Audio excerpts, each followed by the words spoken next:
Faremos agora a 44ª questão. Ela diz: o Comitê de Política Monetária do Banco Central decidiu, nesta quarta-feira, reduzir a taxa Selic de 13,75 para 13,25 ao ano.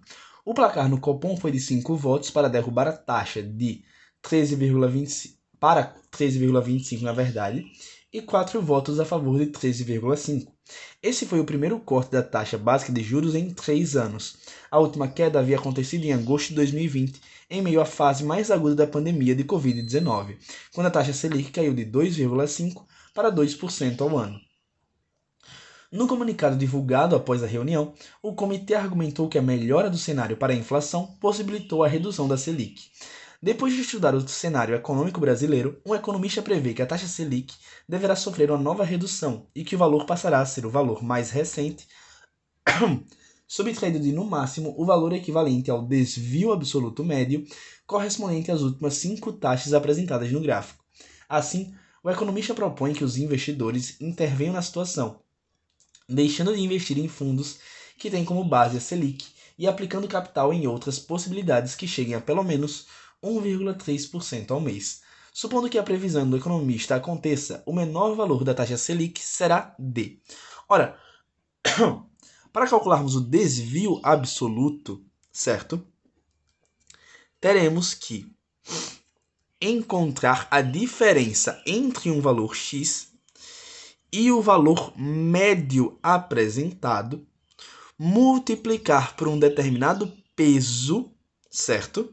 Ou seja, por um determinado número de vezes que o valor x se repete e dividir pelo número de x.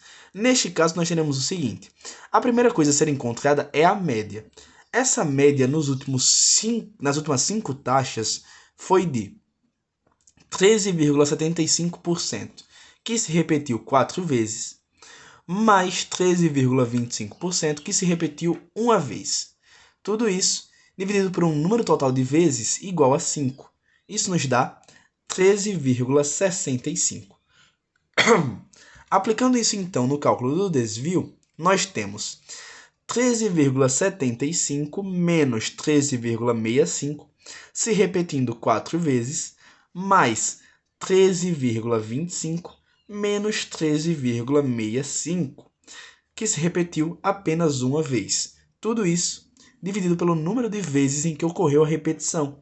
Neste caso, nós temos 0,1 vezes 4, o que nos dá 0,4, mais 0,4, tá? Já que está em módulo, nós temos o valor absoluto, dividido por 5.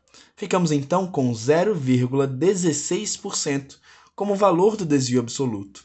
A nova taxa, podemos chamar de taxa final, será então 13,25 menos o desvio ocorrido, ou seja, menos 0,16. Isso nos dá 13,09%. Nosso gabarito, então, corresponde à letra B. E assim, concluímos essa questão.